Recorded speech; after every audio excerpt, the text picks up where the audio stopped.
Hey guys, what's up? It's your boy Skull and Bones 2 here, and today I'm bringing you guys a new video. It is another lore video. Yes, I know you guys have been highly requesting me to do this next lore video, and the votes came in, and this one is going to be in the UIR, and it matches with the new DLC, and the characters overpriced as fuck. Characters that were just dropped, the UIR. I didn't get the character I wanted. Hopefully I can reach that goal today and get the male. But I was playing as a female UIR, so I hope you guys enjoy the gameplay. But let's get into the history of the UIR. I'm going to teach you everything you need to know about these guys. If you don't know anything about them, besides playing the Gears of War 4 prologue, I'm just going to fill you in on some stuff. So the UIR stands for the Union of Independent Republics, or Independent Alliances. They were the main antagonists of the Coalition of Ordered Governments before the Locust War. They were fighting during the Pendulum Wars for many natural resources. Little information is known about the Union other than the several famous members of the UIR were from the Austrian Republic and Pels. Basically, that's like Russia. The UIR used a mix of tactics to fight the COG, ranging from sabotage attacks on emulsion pipelines in Safarth, a town, city, to a fully mechanized army that fought COG troops at the Asfo Fields. That's where, sadly, Carlos Santiago died.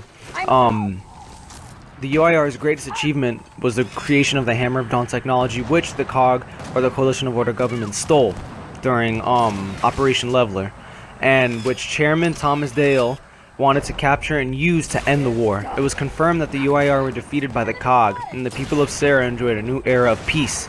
The war was ended when the COG stole the Hammer of Dawn technology from the UIR and used it as a threat. Therefore, the Union of Independent Republics were forced to surrender. Although it took several years, the peace between the UIR and COG only lasted a few weeks before Emergence Day. But some nations refused to surrender and resorted to guerrilla warfare. Unknown to the COG, some 4,000 UIR citizens survived the Emergence Day and Hammer of Dawn strikes by moving around the continent by sea. They possessed a submarine, a tanker, a frigate, and some patrol boats, as well as an emulsion rig. They never joined the survivors at Jacinto, as they didn't think it'd be any different there. But they met up with Jacinto's remnant near the island of Vasides and joined them there. Part of the deal was that they would join the COG in order to move into there and basically combine the forces, so the UIR would fight with the COG, which is kind of cool, against the Locust, because we're fighting a new threat now.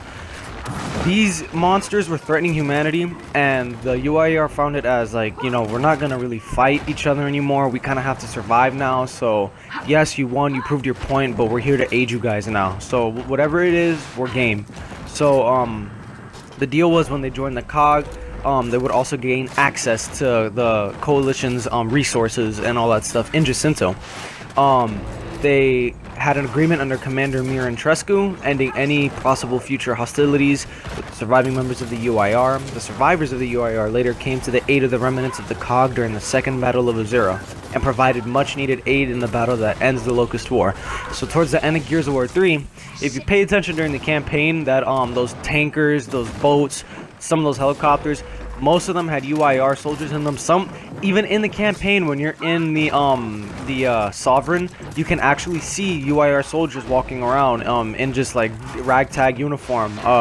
And you know, it's crazy, just the little things that you can learn about the simplest lore, but the most expanded universe about this game is just what I love about it so much.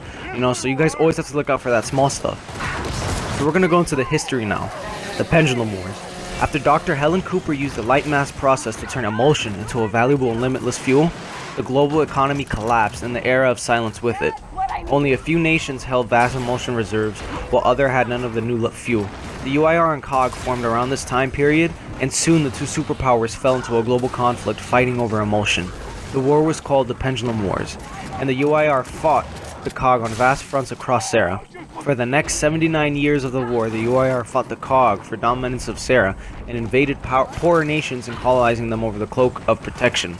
Basically, I'm gonna tell you guys something if you didn't know.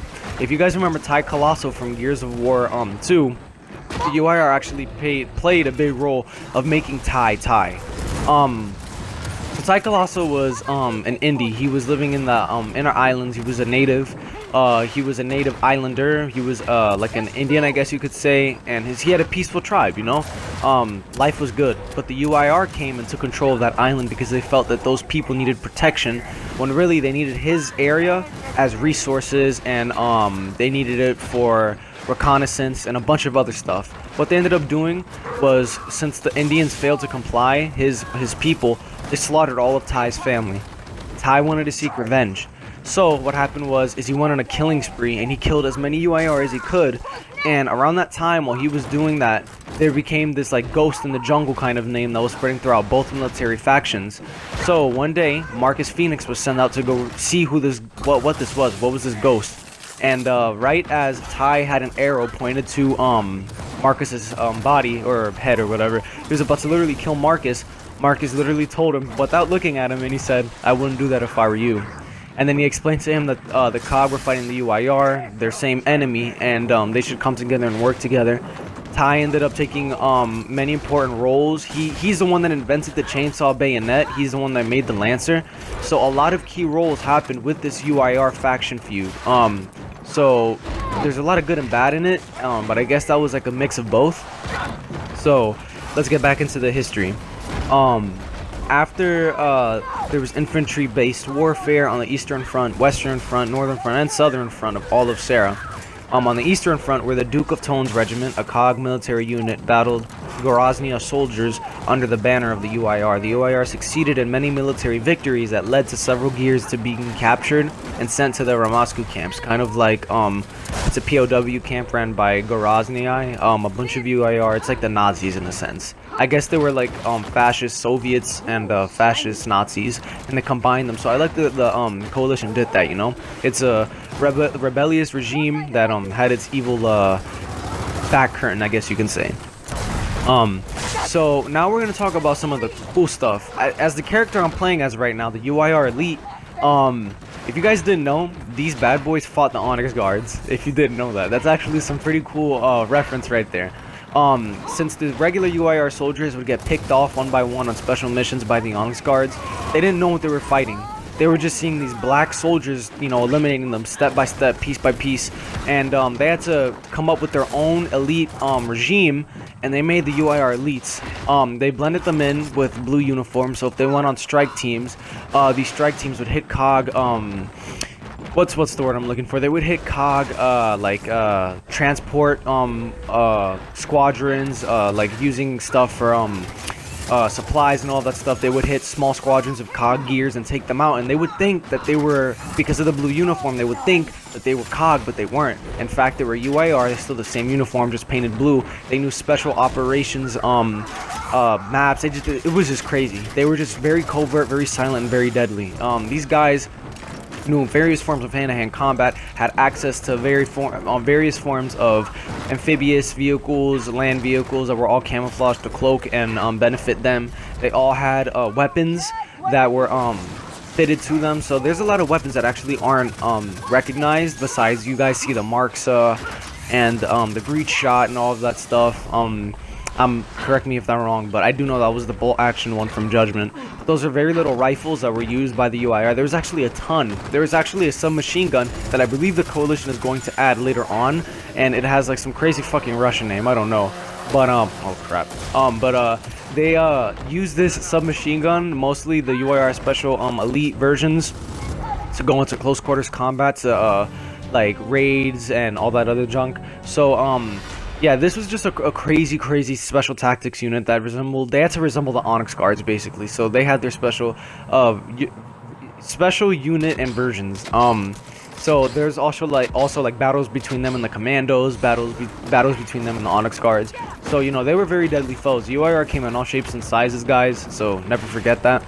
So we're gonna move on to BE27, which is a date that draws the battle lines in the western borders of Kashgar, a COG-aligned nation, and the UIR and COG were engaged in a stalemate. As you can guess, the UIR broke that stalemate and did a sneak attack.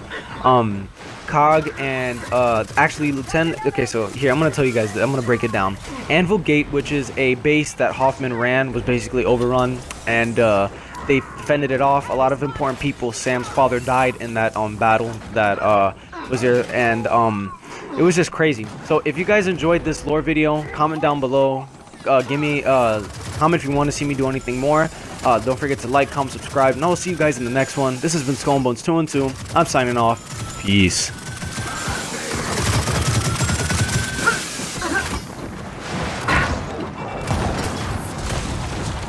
Nuts!